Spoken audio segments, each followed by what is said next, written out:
you make it sound easy, but how hard was to get this thing going at Yankee Stadium? Well, for me, it was actually very difficult. As Steve said before, nobody ever shot there before. So when you go into a venue that nobody's ever worked in the film business, it becomes difficult because nobody's expecting what you need to do. Meaning I'm bringing tens of thousands of pounds onto the field, cranes and dollies and different equipment, and it could tear up their lawns. So it's just, everybody's against you, basically. So you try to bribe as many people as you can. Nobody accepts it, and that's it. But before we go on, I just wanted to thank my Nashville post-production people. That's the editors, Adam Little, Kenny Bergstein, and our audio guys, Tom Davis, Jake Davis, and Brian Ruggles for making it.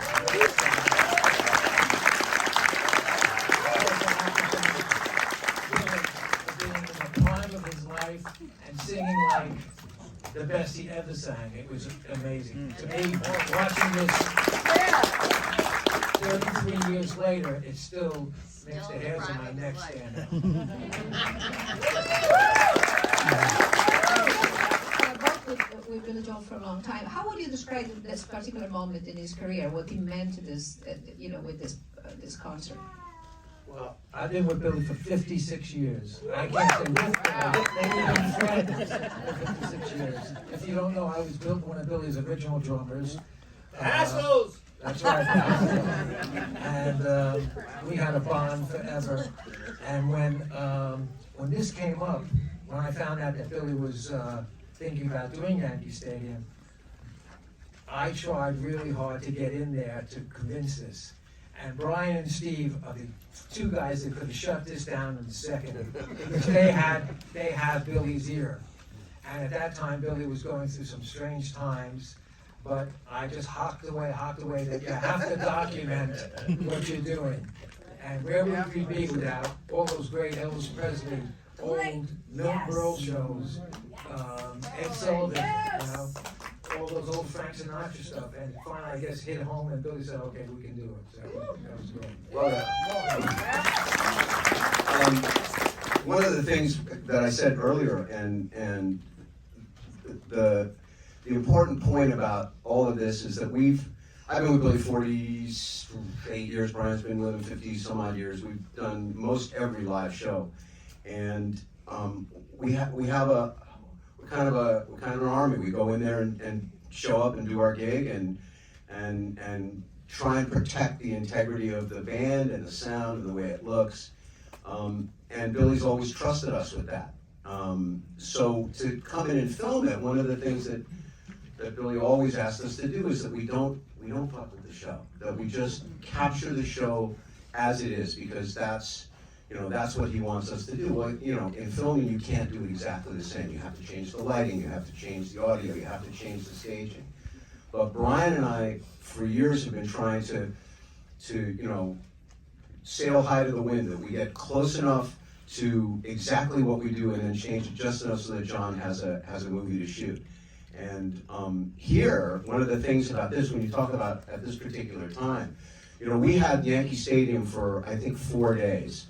And right in the middle of our setup, Nelson Mandela was released from Robbins Island. And Nelson Mandela was coming to New York and was going to do a rally at Shea Stadium. Well, they were playing at Shea Stadium, so they came to Yankee and they asked Billy if they could use our production. So we're in the middle of setting up a major concert at Yankee Stadium with a film crew to try and capture this the first time there, and all of a sudden we have to give up our stage and all of our crew for an entire 24 to 30 hours for this rally for Nelson Mandela, because we couldn't say no to him.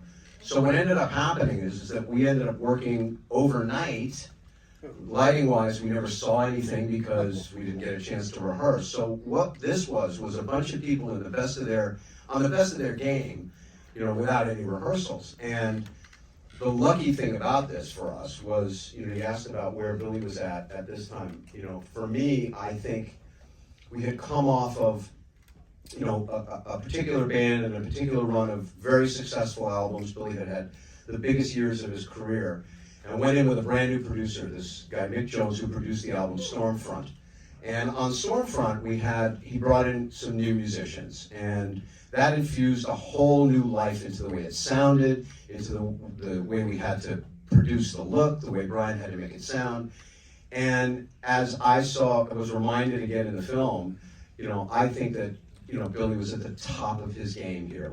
There was nothing he couldn't do. And physically and vocally and musically, we had a really tight unit. And one of the exciting things for me about this is that now you guys get to see it, because most of the time it's a relic of history. So I think it was a real special time for all of us. Before I open it to the audience, how different is what we saw tonight from the Disney special? This was, originally aired as a Disney special. It was the height of MTV, and so how do you describe the differences beside the technical? I mean, the whole point of going back and doing this with these guys was to make a different show. The original show was, was one of the classic home video concerts that you could get for many, many, many years. And I know I wore my copy out on VHS tape as a young musician person trying to get into the music business. And this was like, it was like Jimi Hendrix at Woodstock and Billy Joel at Yankee Stadium, and then so when we went back and discovered that there was all the film and all the multi-tracks, and we just started going, wow, we could kind of redo this, and then it was the idea was, well, let's make it a different thing with 30 some years in retrospect, and make it different than the show. And then Well, and one of the things that, the advantage now is 33 years later, we had the ability to take the 16mm film and scan it into 4K, so it's the highest resolution. So all the information that's on the film was able to be translated that you probably couldn't have ever seen even if you projected this thing. And then Brian Ruggles was able to go in with the new Dolby Atmos system. He remixed the album and all of the tracks for a record release, for a vinyl release, which you'll be able to get, but utilizing all the new technology in the studio that's 30 years plus. So for me, what it was able to do is this whole thing was able to breathe, and we were able to feel like we were actually present, hearing this stuff. There was space between the instruments. There's, the editor, Adam Little, who gets super props. Adam Little was unbelievable on this. He basically took these shots and let the shots play out until they were not good shots. Most of the time an editor goes in to try and cut, particular accents at particular times. Here he let each one of these shots play out until they were unusable again, and unusable at the either end of the shot, which, technically is kind of hard to wrap your head around, but musically what ends up happening is you get to be present on stage and see the musicians actually playing, as opposed to being pointed to see things for rhythmic or any of that kind of cuts. But the one thing I wanted to say, John, and I'll let you jump in, is and this is for film buffs here, it was the MTV era, and special effects were in the camera were all, the hot thing, and if you look back at all the videos at that time, they all had a particular look. So this was 16mm film, and there are 10 minutes of film in each camera. And what John did is he came up with this complicated grid to tell the camera operators that when they changed the film, they would change the frame rates in the camera. So basically half of the film is in slow motion. And so when we started the edit, we were like, well, what are we going to do with all this slow motion stuff, special effects stuff? And our editor was able to, because of technology, come up with a way to paint in frames in between frames. So all of those shots that were shaky, with the exception of the drum stuff, which we couldn't do, were all smoothed out through technology, which is why it looks completely different than that's why it's a brand new film for everybody. So it's a little technical stuff, but I thought you'd be interested. As Steve was saying, when I shot it in '90, I was up against everybody that was on MTV. And at that time, Billy wasn't a favorite on MTV. And it was tough to get him on, so you had to do something a little more experimental for Billy to make it work. And I did, and that's why it worked and without. We sold over 1 million copies of this thing. It did great on the Disney Channel. And for the last 10 years, I've been hawking them again to try to redo it. And with John and Steve's help, I got the chance to go and redo it. And these guys were great. They just, you know what makes it great? They have the passion, the love of the artist to put every bit of their own energy into it, no matter what. Even down to getting the tickets and seats saved for the people that need to have saved the seats for. I mean, these two guys are lifesavers, you know? Raise your hand if you have questions and we'll bring the mic. There is one right there. Well, thank you very much for bringing this, is it on? No. Yeah, for bringing us to the theater You here. have to put the mic right here. Talk like this. We're gonna talk Yeah. like this. I'm not a musician. I was at the Saturday concert, so it was amazing. So I felt like I was here, and I hope every theater around the world feels the same that I felt. So now that you talked about the technology of the film, I have a question for you guys as a really big Billy Joel fan. Since technology is advancing, I want to know what you think about bringing Live from Long Island back.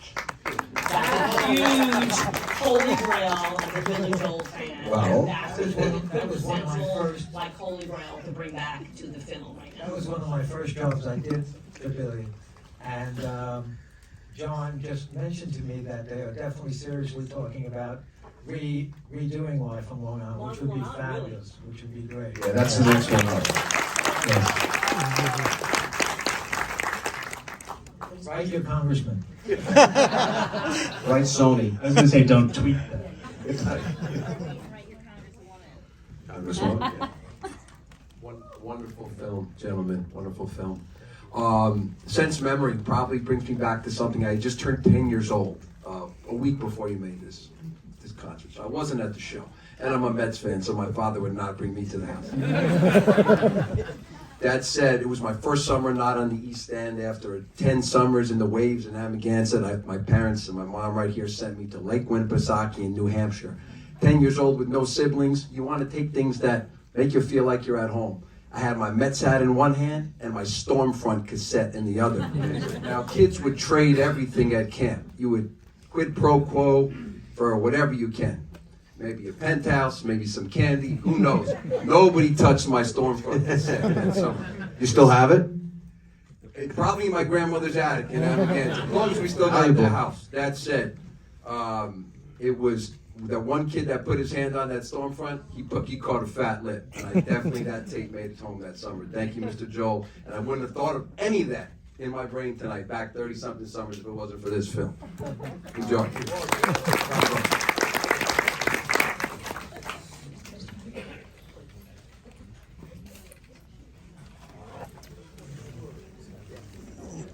Thank you.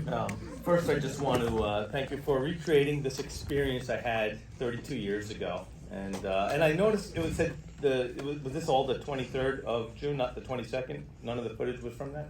No, there was footage from both The nights. title said the 23rd, so I didn't Yeah, know. but if it was- we shot, John shot both nights. We didn't shoot the concert throughout, but there was, on that first night, we had cameras in shooting audience and some coverage. And if you really pay attention and see Uptown Girl again, you'll see that it's cobbled together from the first night of audience shots. So we didn't know we had it, so. So my follow-up question is, so you've done all these big events, and I remember hearing on Mike Grosvenor's Glass Houses podcast, talking about, the stadium was your first big event, because you've done all the little arenas, and now you did the big stadiums, then you did the giant stadium, and now you have all these different big events that you come across.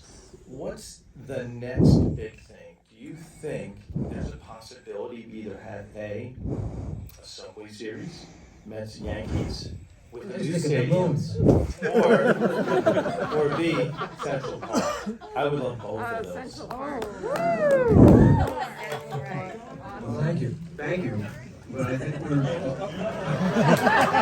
I think someone's gonna answer you. Now, when can we get something to eat?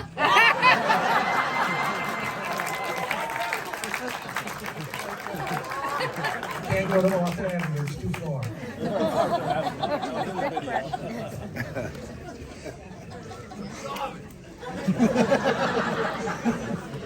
Just wanted to say, when you were talking about why this film was so meaningful to redo it, I think the other thing is that 33 years later, so many of us were alive, we were young.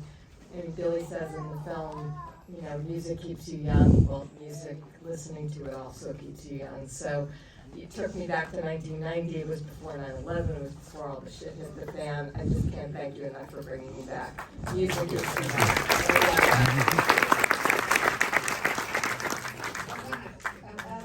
How did you choose the songs to film?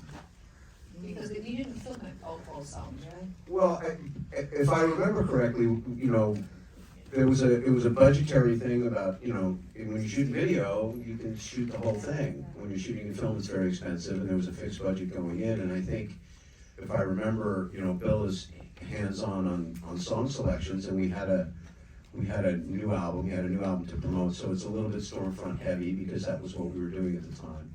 And that's sort of, then you had to do a couple of the standard hits like and Italian Restaurant, but. I think it was a collaboration between John and Billy and Brian and myself. And the network only was going to air in 90 minutes. So why shoot an extra hour if it's not going to air anywhere? No, we didn't have the money actually to move ahead and But it's pretty great that you shot in 16 because the video technology was already available. It wasn't great, but the fact that you stuck with the film is really great, and it makes this possible because video would have not been this good. Last one. Then we have to go.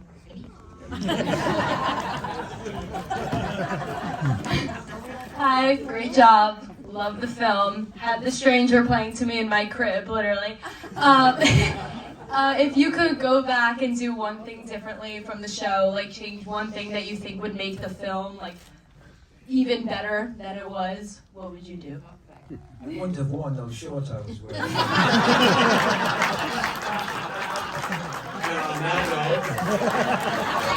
Thank you so much. Thank you so much. Thank you.